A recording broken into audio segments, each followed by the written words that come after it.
Stephanie, welcome to the podcast. Good to have you back with us this week, talking about your latest column for Maxim, Why Our Young Are Leaving and Why They May Not Return. Now, you draw out in your column a whole bunch of stats that point to people leaving New Zealand. What drew you to this column, to write this? Well, last week I was doing some reading, just kind of keeping up to date with what was going on in the news, and I came across an article published by RNZ, and it was talking about how a record number of New Zealanders had left the country in the year to date to 2024, and that the majority of those people were young people. And that really captured my interest because I left my home country of the United States when I was in my early 20s. And it occurred to me that leaving is easy, returning is very hard. Once you build a life somewhere, even if you miss your family back home, it's really not so easy to go back. So the idea that they're just going away for a season might not turn out to be true. So in your case, you moved from America to New Zealand and you feel like that you miss your home, but you're like, actually, I'd only go home for a visit, or? Yeah, going home is for visiting family. I mean, I'll always be an American in my heart, but I'm also a Kiwi now too.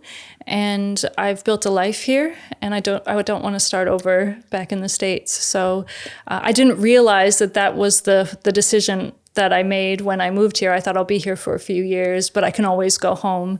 And I suppose I could always go home, but the idea of starting again is really off-putting. Starting again, I guess, in that you'd have to find employment, do all that stuff that you've, buy a house, and building everything. Connections, and you're integrated in a place once you're there for a few years.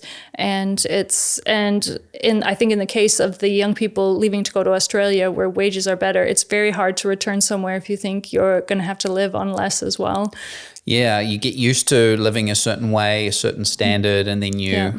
I'm used to the weather here. I don't want to go back to the cold winters in Minnesota. Right. Yeah. It's too easy to just get in your car and drive without having to dig it out of the snow. So yeah, there are things you get used to. Yeah. Okay. So our young people are leaving, particularly in that age group where you've identified that they are kind of building a life for themselves, as it is. Like you say, when we were talking earlier about you said it like they're kind of putting a stake in the ground in a sense, and they're saying, I'm going to build my community, do all those things here. Why is that a problem for us here in New Zealand, that these young people are leaving? Well, it can certainly be a problem for our economy. The less working age people we have, the less money there is to go around as far as funding our infrastructure, funding our healthcare system, funding our pension.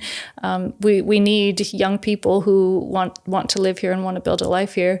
But also, a society without young people is a society without innovation. It's a society without fun.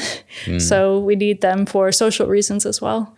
Yeah, I like that. It's not just about, because often we talk about, and in columns that I've written in the past, we talk about young people leaving or our aging population, and we talk about it and frame it in economic terms. But I like how you've said that. It's not just about money or infrastructure or taxes or that sort of thing, but it's actually about the substance of the society that we want, and the fact that young people, young families, they add something to it. And you did mention as well the idea of older people spending their golden years in different countries to their kids, and that's something that I think struck me. Yeah, I think when we talk about it in purely economic terms, then there's a bit of a intergenerational war that happens where, the older people are like, back in my day, it was difficult too, but we are having a record number of young people leaving, and that isn't just going to impoverish our economy. And I would caution the older generation to consider what it's like to spend your golden years with your children and grandchildren living in another country. It's actually a bit lonely. You want to spend that time with them. You're not working, you've got the time to spend, but there's no one to spend it with. So I think we need to keep that in mind as well. I like how you said older people tend to say, oh, back in my day, it was just as hard, because that is one of the things that often comes up, right? You go, young people are just young and they complain about those sorts of things, and that's just, but it's always been like this. Is that the case, or are there objective measures that we can look at? Yeah, when I was researching this, I came across a study that was published in 2023, and it looked at the wealth gap between generations in the Anglosphere, so the UK, the United States, all of those areas. And it noted that from the Industrial Revolution to the generation born in 1950, that each generation was wealthier, but it peaked for the generation born in 1950, and every generation after that has been poorer and poorer and poorer. So anyone born in 1960 was poorer than someone born in 1950, and someone born in 1970 is poorer than someone born in 1960 if you look at them at the same age and stage in their life. So there has been a marketable decline in economic circumstances for the generations. And what I found interesting about this study is it asked the question, is that because young people are wastefully spending and not saving? They just don't have any discipline, right? They're like, I want this thing, so they I'm want to going to buy get the it. newest iPhone, and they're not saving. And the study found that that wasn't the case. Wow. They actually concluded that they were in harder circumstances, and those circumstances had to do with wages not keeping up with the cost of living.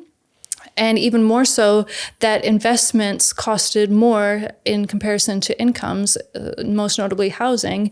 And then once those young people got those investments, the return on that investment was less. So it was harder and harder for them to actually accumulate the same wealth that their parents and grandparents had accumulated. Which is really fascinating, because I recall a lot of people of my parents' generation talking about how difficult it was in the 80s with like super high interest rates and stuff. Like it was so hard to buy a house and stuff like that. But you have a different theory about that, don't you? Well, I think it's really easy to overlook how high interest rates can actually place a cap on the cost of housing, because if the interest rates are so high and then if house prices keep growing, then it makes buying and selling unaffordable. And so if you have a high interest rate, housing prices don't climb as much because people just can't buy and sell. So it's actually a benefit to previous generations that they had that higher interest rate. Whereas now the housing prices just so far exceed wages that for a lot of young people, it's a pipe dream to own a house. Even with their KiwiSaver and everything like that, just because, like you say, those costs have gone up so much in proportion to the average wage and that sort of thing. So then what can we do to fix that problem? Are there things that we can do? Is it a policy issue? Is it a society issue? Is it a generational issue? I mean, you've talked a little bit about the kind of intergenerational contract. Is that something maybe you could expand on that would give us some guidance in how we might solve this issue? Well, I think that it's a multifaceted issue, and there are certain advantages that the Australian economy has that we can't policy fix our way into. That's true. They've got like 5 times the amount of people in the country. And and they've more. got some industry that we don't have here. They have some natural resources that they can leverage that we don't have here. So in one sense, we can't compete with Australia, but we can leverage some of the things and change some of the things we're doing here. So housing has been an issue for a long time. As long as I've lived in New Zealand, people have been wringing their hands about the housing crisis, and I haven't really seen much change since I've been here. And I think we could have done more, and we could be doing more. And my colleague is publishing a discussion paper, I think next week, about this issue. He did a deep dive, and what he concluded is that one thing we can really do to help the housing situation is to free up some land. So we need to be building up and out, and that will bring down the housing prices, because when you increase demand, then that brings down. We sort of have an artificially imposed housing land shortage here in New Zealand, and that so much of our land is undeveloped. So that's one thing we could do is open up land for development. Are there other policy things? Because I think one of the things, like you say, we can't do is compete directly economically with Australia, but there may be other things that we can do so that people don't necessarily want to leave to go there because they're like, well, Australia may have maybe higher wages, but there are other things that I'm going to miss out on. Well, I think it gets back to that idea of the intergenerational contract, which is really a partnership between the generations. And the idea is that a strong intergenerational partnership shares the benefits and the burdens of society equitably. And I think at the moment we're falling down a little bit on that. And I think one of those issues has to do with the way that we haven't really kept up with our infrastructure needs. And so the previous generations and the current generation are sort of kicking the cost can of that down the road to other generations. And as I've already pointed out, they're poorer than their parents and their grandparents. And so they are not as well positioned to handle those extra costs. And so it can be a matter of fairness that we've decided to overlook those needs and pass it on to those generations. Fair. No, it's not very fair. They're not as wealthy and they're expected to pay more. That doesn't seem very fair. It's not very Kiwi. That's right. And I think it's the dreaded superannuation conversation, but it's a conversation that we need to have as a nation, which most of the Western world is going to need to have, because there is a large difference in population between the baby boomers and the generations that have come after them. And so we're asking more and more working age people to support the superannuations of a sort of ballooning retiree class. And so we're asking them to pitch in more than previous generations because there's less of them. They have more to support and there are less of them. And so we're going to have to address that. And I think that is a fairness issue, that the younger generations are going to feel some intergenerational strife of, I have to support more retirees than my parents did, and I don't have a house, and I can't see the GP whenever I want, and the infrastructure is falling down around me. They're going to feel that they're a bit shortchanged, and that awareness will keep growing because the retiree population is growing, and over the next sort of 50 years, there's going to be less and less working age people supporting them. Yeah, you made the note in your column that in the 60s it was one retiree to every 7 working people, and now it's 1 to 4. Yeah. And by 2050, it's going to be 1 to 2. Well, just shy of 2, actually. It's like 1.8. Oh, man. Yeah. So it's almost, So it is, big conversations we need to have. Something will have to change before we get, it won't get to that point. Something will have to change. And I think it's probably better that we deal with it now before we lose even more young people. Well, here's hoping that we can have that conversation as a society. We've written a few columns on this issue at Maxim. And so hopefully people are listening and we'll be able to have this conversation as a country before it gets to that and something just gives. But thanks for being with us, Steph, and we look forward to reading the column. Thanks for having me.